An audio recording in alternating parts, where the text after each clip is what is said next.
Assalamualaikum warahmatullahi taala wabarakatuh. Tuan-tuan yang dirahmati Allah sekalian.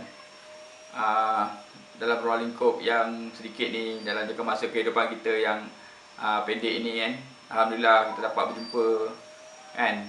Kita hidup sezaman. Kalau saya hidup di zaman yang lain, saya tak dapat jumpa tuan-tuan dan puan.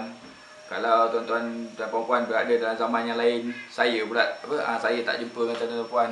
Kalau saya hidup di zaman yang lain kan, yang akan datang kan, tuan-tuan dan puan tak jumpa dengan saya.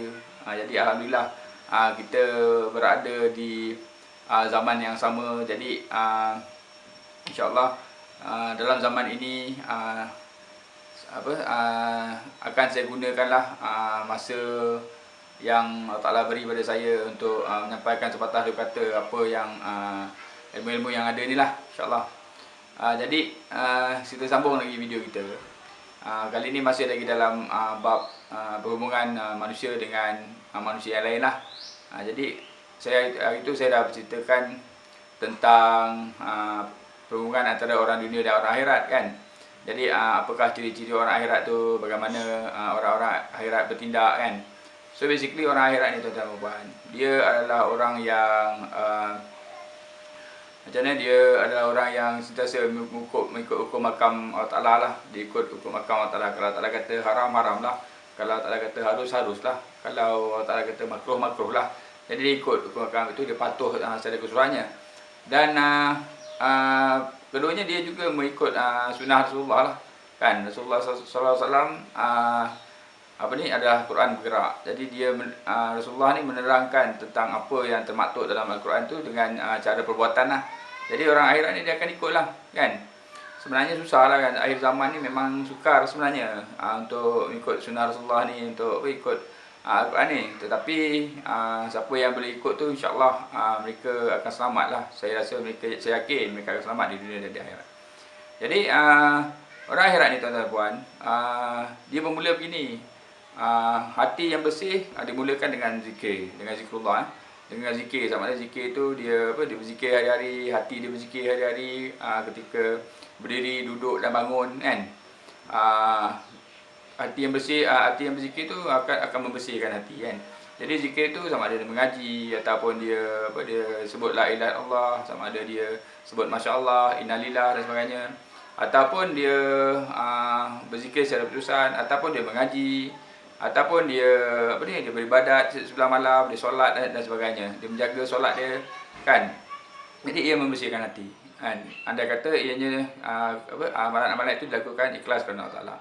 Jadi kebiasaan hati itu tadi akan membawa kepada kehadiran sifat-sifat mahmudah, sifat-sifat yang baik dalam hati dia. Jadi sifat-sifat yang baik itu akan membentuk dia menjadi akhlak yang baik kan. Pada masa yang sama tuan-tuan dan puan, orang-orang akhirat ini juga kan, mereka akan digunakan dengan ilmu pengetahuan kan. Ilmu ni sifat dia ialah, antara ciri-ciri ilmu ialah dia menjangkaui zaman kan. Sesuatu yang dikatakan yang bersifat ilmu, dia akan menjangkaui zaman. Sebab ilmu ni dia datang daripada Allah Ta'ala. Yang maklumat dan pengetahuan tu kebanyakannya datang daripada manusia lah kan. So sesuatu yang datang daripada Allah Ta'ala tu, dia akan menjangkaui zaman. Jadi ilmu-ilmu contohnya tentang apa-apa yang tertulis dalam Quran, apa-apa yang difirmankan oleh Allah Ta'ala, apa-apa yang dijalankan oleh Rasulullah, semua tu menjangkaui zaman. Ianya bukan hanya boleh digunakan 1400 tahun dahulu, tapi ia boleh digunakan hingga sekarang, zaman moden ni kan. Jadi begitulah. So orang-orang akhirat ni digunakan dengan ilmu tadi tuan-tuan dan puan. Jadi ilmu ini pula kan, mereka akan menjadikan mereka berakhlak mulia, akan menjadikan mereka anak yang soleh. Tuan-tuan dan puan, dan mereka akan bertindak berdasarkan dengan amalan-amalan berdasarkan ilmu tu tadi, berdasarkan dengan akhlak yang tu, dengan akhlak yang baik tu akan mencerminkan kedudukan hati mereka yang bersih tu tuan-tuan dan puan. Jadi kalau kita lihat dalam jalan kisah ini kan, ada 3 perkara saja yang Allah kira yang boleh dibawa mati. Jadi ada 3 perkara yang boleh dibawa mati, iaitu 1, amal jariah, nombor 2, ilmu yang bermanfaat yang disampaikan, and nombor 3, anak yang soleh. Jadi orang-orang akhirat ni, inilah kerja dia kan. 1, amal jariah. Apa guna amal jariah ni? Amal jariah ni tolong siapa yang susah, membantu, menziarah orang sakit dan sebagainya. Amal jariah ni juga termasuk keluarkan duit untuk berkorban kan, untuk lakukan apa saja sama ada untuk anak yatim, untuk orang tua-tua, untuk orang yang susah kan, dan sebagainya. Kan? Nombor dua, ilmu yang bermanfaat. Maknanya ilmu-ilmu yang tak kurniakan ni akan disampaikan. Mereka ini menjadi penyampai-penyampai lah. Mereka ni menjadi ahli-ahli tabligh, ahli penyampai. Mereka ni akan jadi orang yang ditugaskan Allah Ta'ala untuk menyampaikan. Jadi orang-orang yang berilmu ni tadi tuan-tuan dan puan, orang-orang yang berakhlak mulia ni tuan-tuan dan puan, orang-orang yang bersifat akhirat ni tuan-tuan dan puan, kan, mereka akan menyampaikan syiar Islam. Mereka akan menyampaikan kerana ilmu yang ada dalam diri mereka itu. Sama ada mereka sampaikan kepada keluarga, kepada kejiranan, kepada bangsa, kepada agama, kepada global, manusia sejagat. Jadi itu antara sifat-sifat orang akhirat itu tadi.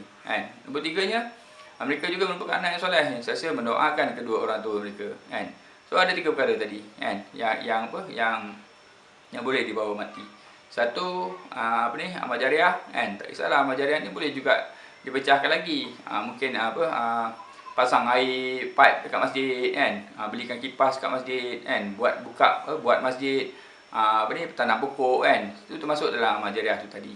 Nombor 2nya, ilmu yang bermanfaat yang sampaikan. Tak kira lah dia tabligh, dia keluar ke, jadi guru ke, dia tulis buku ke, dia tulis blog ke, dia menyampaikan dalam YouTube ke, ilmu yang bermanfaat, asalkan ianya bermanfaat yang disampaikan. Nombor 3, anak yang soleh, doa anak yang soleh. Jadi 3 benda ni tuan-tuan puan, bila kita rangkumkan, dia tidak lain dan tidak bukan bertujuan untuk menyebarkan syiar Islam.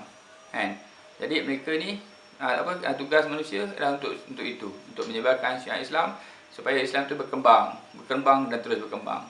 Kalau kita fikirkan orang-orang Islam yang ada dalam muka bumi hari ini tuan-tuan puan, ada lebih kurang 2.2 bilion, iaitu melebihi 20%. Kalau kita fikir kebalik, 20% tu bersamaan dengan satu orang nisbah kepada 5 orang.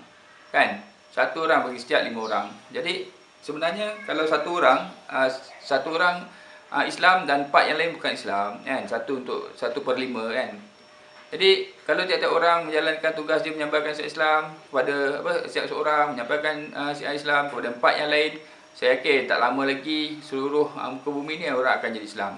Yang jadi masalahnya tuan-tuan dan puan, kita tidak menyampaikan ilmu, kita tidak menyampaikan dakwah, kita duduk diam je, kita tidak menyampaikan apa yang sepatutnya kita sampaikan, Macam mana nak sampaikan tuan-tuan dan puan kalau kita sendiri tidak mempunyai ilmu, kita sendiri tidak mencari ilmu tu tadi, kita duduk sibuk dengan pengetahuan dan maklumat, kita sibuk pergi kerja balik kerja, tanpa kita memikirkan tentang apakah tugas kita sebagai manusia.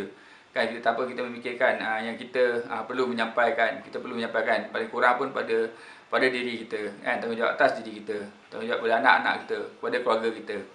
Jadi tuan-tuan dan puan, saya rasa sebagai orang anda kata anda bertemu dengan orang-orang akhirat, orang-orang tabligh, orang-orang menyampaikan sama ada online atau offline, cuba jangan tutup pintu lah, buka pintu hati, cuba lihat apa yang ingin mereka sampaikan, cuba perhatikan apa yang mereka sampaikan, cuba ambil berat tentang apa yang mereka sampaikan daripada mulut mereka, Kadang-kadang benda tu bukan sampai daripada diri mereka tuan-tuan dan puan, bukan sampai daripada mulut mereka tuan-tuan dan puan. Kadang-kadang mereka tukang-tukang penyampai ni, mereka hanya menyampaikan kata-kata Allah Ta'ala, mereka hanya perantara Allah Ta'ala yang menyampaikan hukum hakam Allah Ta'ala, hanya menyampaikan ilmu Allah Ta'ala ke dalam rumah tuan-tuan dan puan, ke dalam diri tuan-tuan dan puan, dengan harapan kata-kata mereka tu memberi petunjuk dan membawa petunjuk dan hidayah, bersamanya insya-Allah. Sekian dahulu buat kali ini untuk video yang kelima tak silap saya dalam bagi tujuan perhubungan. Semoga perhubungan tuan-tuan dan puan berada dalam keadaan yang baik dan keadaan yang bahagia untuk masa-masa yang mendatang insya-Allah. Assalamualaikum warahmatullahi wabarakatuh. Bye.